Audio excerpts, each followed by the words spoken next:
friends, welcome back to my channel. My name is Taylor and today's video is just going to be a very laid back, relaxed book haul. I'm starting 2020 off by being very honest and saying it is the 14th and I have read exactly one book. So far this year, this decade, one book, and it's a graphic novel. No hate to graphic novels, they're just, you know, less of a time commitment than a traditional novel. So I'm kind of in a reading slump, which is just fantastic for me.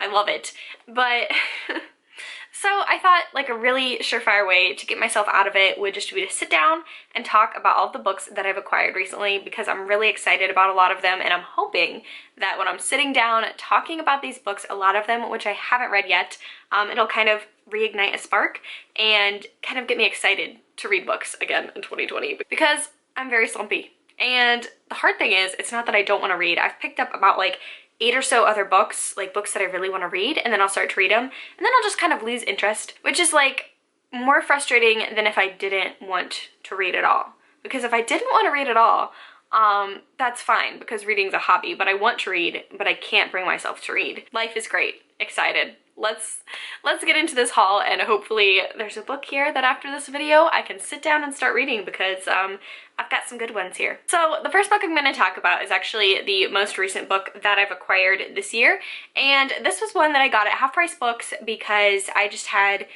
some clutter. You know how it is. I did like a quick little unhaul, went through things, found some stuff I didn't want to read anymore, or just I'm trying not to keep books that are like 3 stars or below. So got some credit for Half Price Books and picked up a book that I've been meaning to get to for a while, since I think like August, when I finished the first book that I read by this author. And that is The Bone Season by Samantha Shannon. Prayer of the Orange Tree was one of my favorite books of 2019 that I read, and it was my first Samantha Shannon book. I know this is like a very sprawling series. I'm not too sure actually how many books there are. I think she's working on the 4th or 5th right now. I saw this at Half Price for, like, it's very good quality. It looks pretty much brand new. So I picked it up. I really want to try and read it because I just absolutely adore Samantha Shannon. Prayer of the Orange Tree was wonderful. Like I said, one of my favorite books of last year, and I follow her on Twitter and she just seems like such a delightful person. So I really wanted to pick up the series I guess she's like more well known for. And I don't know much about it. It is set in the future. I think is it an urban fantasy? I'm not sure. But it's about a dream walker named Paige, and she's a clairvoyant, and it looks really awesome. I love books with strong female characters. I love the author. I already know I love the writing style. So I am a little bit intrigued to kind of read. This is her first book she published, and obviously Priory came out last year. So it'll be interesting to see her growth and kind of what's changed between the 2 books. And I'm hoping I really like this series. And then next I'm going to talk about Book of the Month. Book of the Year, let's talk about that first. So that was Daisy Jones and the Six. So I got a free copy of it because Book of the Month, I'm like one of their book BFFs. I had already gotten Daisy Jones and the Six. That was, I think, the March Book of the Month pick, and I had gotten it and I really enjoyed it. I gave it a 4 out of 5 stars. Obviously, I did not need 2 copies. So when I got this one, the one with the bright foil Book of the Year embossment thingy, I gave my original copy to my sister because I feel like this could be a 5-star book for her. She tends to like contemporary fiction and historical fiction a lot more than I do. But I'm really excited. I definitely want to have this in my collection. I like having this little gold foil. I debated whether or not to keep the original copy. I had read the book from first, or the new one, and shininess won over. So I'm keeping the Book of the Year edition, and I gave my sister just the normal Book of the Month version. So, and then the next book that I got from Book of the Month was one of their monthly picks, and that was The Sundown Motel by Simone St James. I had meant to pick up the book The Broken Girls by her. I never gotten around to it, but it was a book that I was really interested in reading. This one looks really exciting as well. So it's dual perspectives. So one timeline is set in 1982, and I absolutely adore reading like 80s centric sort of things. My parents were 80s babies, so they have a lot of nostalgia that was kind of passed down to me. This looks exciting because half of it is set in 82 and then the other half is set in 2017, and I believe this is about a girl looking for her aunt who mysteriously disappeared from this motel.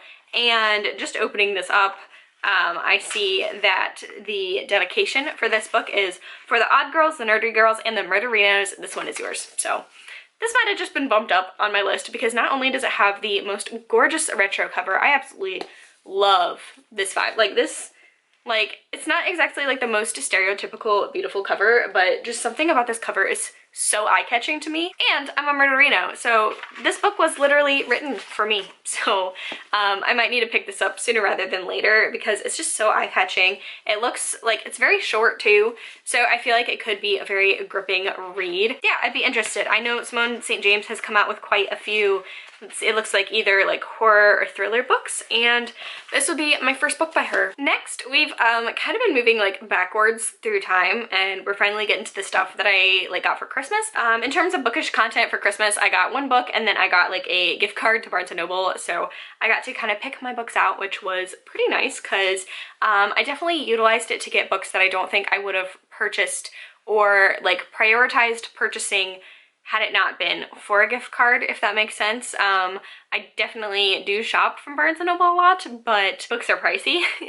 So I generally don't like take risks on books that I'm buying from Barnes & Noble.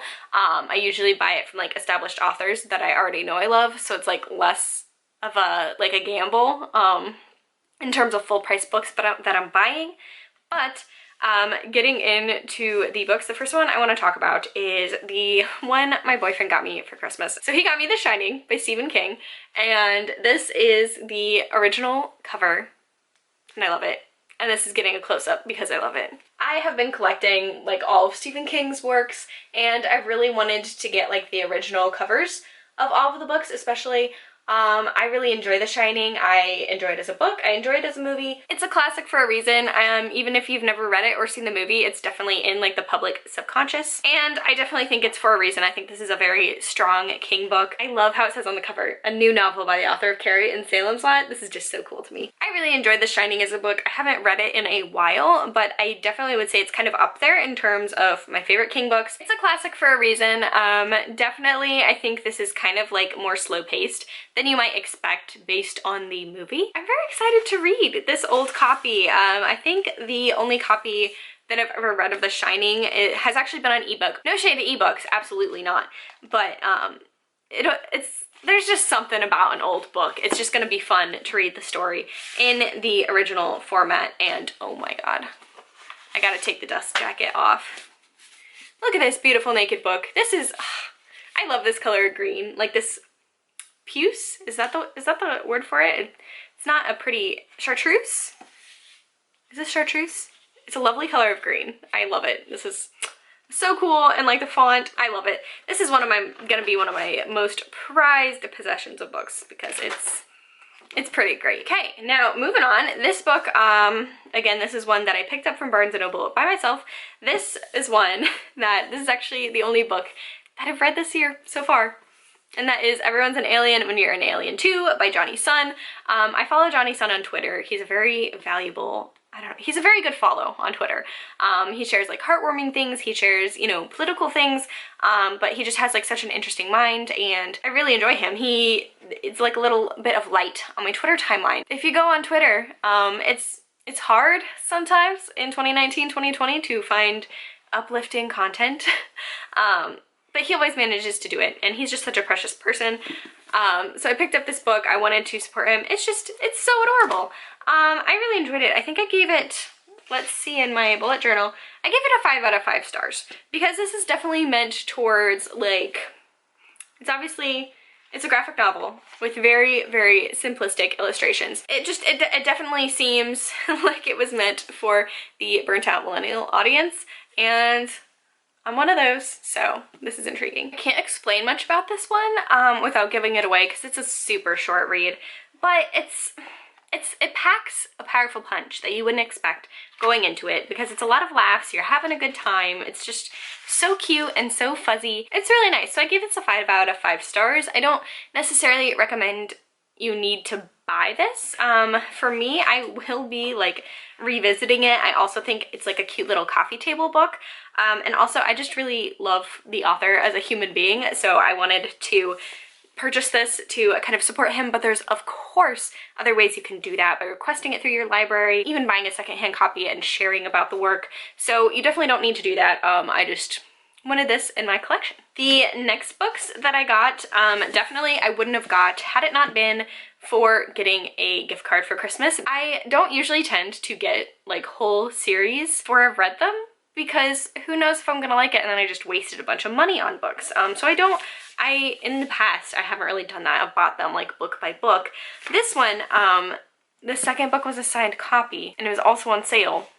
So I figured, why not try both of them? And those books are The Poppy War by R.F. Kuang, and then the signed copy of The Dragon Republic by R.F. Kuang. I have heard wonderful things about this, and some of my favorite books of last year were fantasy written by women, and this just kind of gives a perspective, an Asian perspective, that kind of gets missed out a lot in fantasy. I'd say a lot of fantasies are traditionally Western fantasy focus. I got these because not only I think it's important that the author is a woman of color, own voices, writing about Asian stories, Asian voices, she's a woman, which are all very important and much needed things in fantasy, but it just sounds like a wonderful story that uses like actual history to kind of weave in this sort of mystical element to more of like a traditional fantasy war sort of story. So I'm excited about these, and it's very intimidating. I know I want to love them, and I have heard that there's a lot of trigger warnings, they're dark books, so I know I have to be in the right headspace before picking these up, but I am very excited to get to them. I just think that I know a lot of people whose opinions I really trust on books have loved these, and I think the third one's coming out at like the end of this year. I could be wrong, but I definitely wanted to get on board and read these, try them out before the third book comes out. So that is The Poppy War and The Dragon Republic by R.F. Kuang. And then the last book that I've purchased recently is one that I had almost got right when it first came out, and now I'm so glad that I waited, because again, Barnes & Noble hit me with all these signed editions. Joe Hill's Full Throttle. It's a collection of short stories, and short stories and me don't tend to really get along, and that was very frustrating for me in 2019, because a lot of my favorite authors, their releases for that year was a book of short story collections, which I'm not a fan of. I like short story collections all by one author more than like an anthology collection of stories, but still, they're not my favorite. I prefer just like a full-length novel. But I read Joe Hill's, I read Strange Weather by Joe Hill, which didn't come out last year. Yeah, I just read it last year, and I really enjoyed it. And there was one short story in there that is one of my favorite things he's ever written. So I wanted to pick this up. First of all, I have to pick this up because I'm trying to read every single nominee of the Goodreads Choice books in the horror category for 2019. So this was on there. So I already wanted to read it. It was signed, which is very exciting because Joe Hill is one of my favorite horror authors. First of all, I was very nervous, just because not a car person, so hopefully this is not representative of everything this book is about. Otherwise, you know, it might be a miss for me, but I had to show you guys the introduction. It's called Who's Your Daddy? And for those of you who don't know, Joe Hill is Stephen King's son, so I find that very, very humorous. And I'll probably have to get to this one sooner rather than later, because that challenge that I set for myself about the Goodreads thing I wanted to hit by the end of 2019, I still have quite a few books to go in 2020 before I read all 20 books that were nominated. But that's the last book in this haul. Good sized haul. I'm feeling pretty good about it. I think there are some winners there. Probably, I'm hoping this is going to be the last haul you guys see from me in a while because I'm trying to read all the books that I own before purchasing new ones, with the exception of Book of the Month. I'm just gonna keep my subscription and always like feel free to skip if none of the like selections in a month speak to me. That's like the only book purchasing I'm hoping to do in 2020. If you've read any of these books, let me know in the comments down below because I need to find like the right one to kick me out of my reading slump. Please let me know. So if you liked this video, be sure to give it a thumbs up, leave a comment down below. Please let me know either one of these books I should pick up or a book that helps you get out of a reading slump in the past. That would be much appreciated. And subscribe for more bookish content from me. I will catch you guys in the next video. Bye!